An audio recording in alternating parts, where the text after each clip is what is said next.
La quatrième, pardon, Madame Morin. Oui, monsieur le maire et chers collègues. Alors, cette délibération est censée vous donner, à partir de la date de son vote, une dérogation au droit d'opposition à la collecte du numéro d'immatriculation des véhicules dans le cadre de l'utilisation du LAPI, le fameux LAPI, la sulfateuse APV de son petit nom. Rappelez-vous, il y a un an, presque jour pour jour, vous passiez en force la délibération, mettant en place le contrôle du stationnement payant sur voirie à l'aide du système LAPI, système qui a eu pour conséquence d'aggraver les conditions de vie des personnes handicapées. L'affaire est maintenant devant le tribunal administratif, saisie par l'association Handisocial, dont je suis par ailleurs présidente. Et nous allons donc laisser la justice faire son travail. Je vais plutôt aborder deux autres points d'insécurité juridique liés au LAPI, en commençant par vous parler de moi et de mes aventures avec l'API.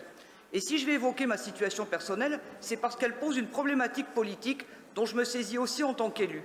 Quelle est la fiabilité du dispositif LAPI? Est-il réellement capable de géolocaliser précisément les véhicules dont les conducteurs n'ont pas payé? En effet, depuis le 18 janvier de cette année, avec mon avocat, j'ai demandé à M. Esnault de me faire parvenir copie des photos que le système LAPI a prises de mon véhicule, qui est censé avoir stationné 4 place Alphonse Jourdain le 11 octobre et 4 rue Alaric le 25 octobre. Car j'ai reçu au mois de novembre 2 forfaits post-stationnement, FPS, pour n'avoir pas payé. Je rappelle qu'en tant que personne handicapée titulaire de la CMI, je n'ai pourtant qu'une seule obligation, afficher ma carte sur mon pare-brise, ce qui était le cas ces jours-là, et aucune obligation de payer le stationnement. J'affirme que je n'ai jamais stationné aux adresses mentionnées sur les 2 avis de paiement que j'ai reçus pour le mois d'octobre 2022. Alors pourquoi refusez-vous de communiquer, messieurs Esnault et Moudingue, quand on vous les réclame à plusieurs reprises, copie des photos prises par le système LAPI, seule preuve matérielle qu'une personne a bien stationné à l'adresse indiquée sur l'avis de paiement? Comment contester votre FPS si vous refusez de prouver que le véhicule était exactement garé à l'adresse indiquée sur l'avis de paiement? En effet, à quelques mètres près, on peut être garé sur une place payante ou sur une place de livraison ou mal garé. Dans un cas, c'est un FPS. Dans l'autre cas, pas de FPS, mais un procès-verbal.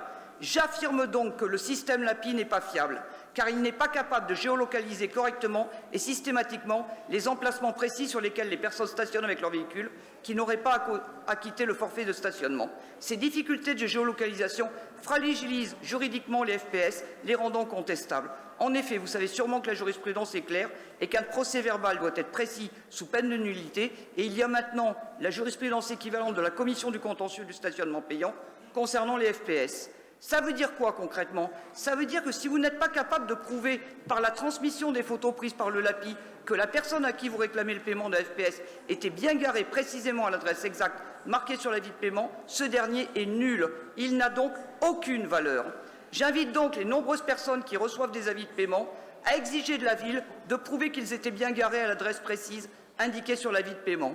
Sur le deuxième point, le contenu même de cette délibération, en tant que vice-président de France Urbaine, M. Moudin, vous ne pouvez pas ignorer la chronologie des différentes questions soulevées et des incertitudes juridiques qui ont découlé et qui ont mené à cette délibération. Pour rappel, la ville de Marseille avait été mise en demeure le 27 décembre 2021 par la CNIL, qui lui avait accordé un moratoire de 6 mois pour se mettre en conformité avec, d'une part, la loi informatique et liberté et avec le règlement général sur la protection des données. Puis il y avait eu le courrier de France Urbaine de février 2022 sur Dixit, l'insécurité juridique pesant sur les autorités compétentes en matière de stationnement. En effet, par principe, l'automobiliste devait pouvoir refuser d'inscrire son numéro d'immatriculation lors du paiement de son stationnement à la borne. De même, il devait pouvoir refuser la lecture automatisée de sa plaque d'immatriculation.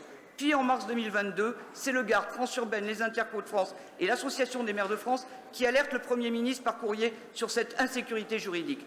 Tout cela pour aboutir finalement à la note du Conseil d'État de novembre 2022, puis à la lettre du ministère des Transports de janvier 2023, aux mêmes autorités, avec une note d'éclairage juridique sur la possibilité pour une collectivité territoriale d'écarter le droit d'opposition à la collecte du numéro d'immatriculation dans le cadre du stationnement payant sur la voie publique. Ce n'est donc pas une fois ni 2 fois que vous avez été averti du risque juridique supplémentaire par le LAPI, mais 3 fois avant de voter l'année dernière pour cette délibération qui instaurait le LAPI. Pourtant, vous avez en toute connaissance de cause pris une délibération qui vous amenait à collecter les numéros d'immatriculation de milliers de véhicules en toute illégalité. Une nouvelle fois, pour un défenseur de l'ordre, ça commence à faire beaucoup. Donc, depuis 1 an, vous avez émis des avis de paiement qui semblent ne pas tenir juridiquement.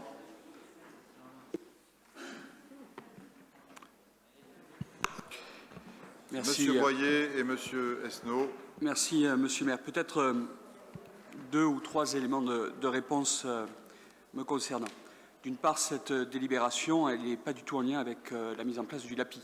C'est-à-dire que s'il y avait eu ou pas le LAPI, on aurait dû également faire cette même démarche parce que le contrôle, certes aujourd'hui effectué par le LAPI, aurait été par ailleurs effectué par les agents ASVP de manière manuelle et donc on aurait dû aboutir aux mêmes déclarations. Pourquoi? Parce que notre système est basé sur les plaques d'immatriculation, c'est une collecte des données, vous avez expliqué l'ensemble de l'historique.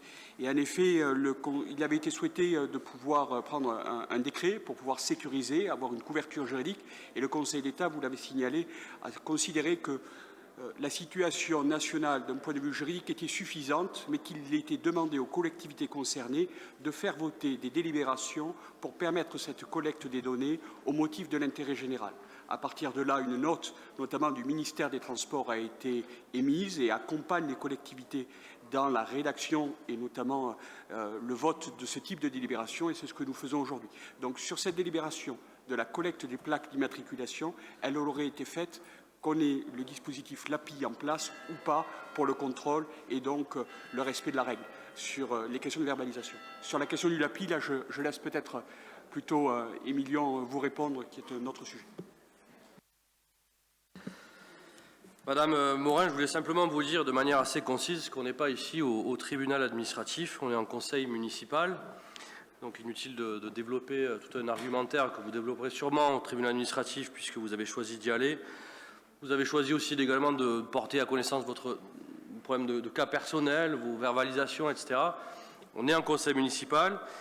Si vous avez reçu des FPS, contestez-les avec la procédure qui est indiquée au dos du FPS. J'espère que vous l'avez fait. Et puis, je terminerai simplement en vous disant, vous affirmez haut et fort en disant, voilà, j'ai trouvé une situation où il y a un bug, j'affirme donc que le système n'est pas fiable. Mais pardon, vous avez voté les années précédentes des rapports annuels sur le contentieux du stationnement.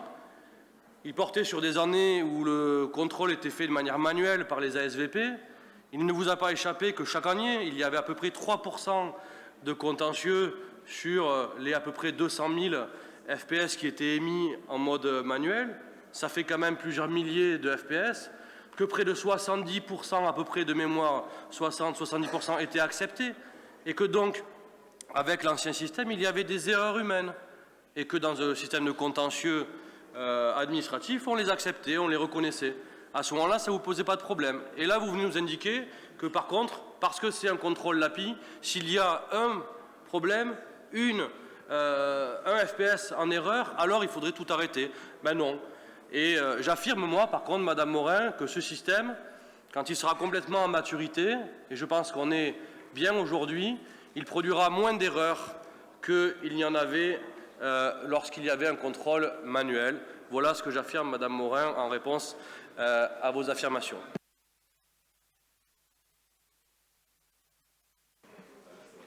Madame Morin. Alors, il s'agissait d'une illustration, puisque dans mon cas, c'est 100% d'erreur.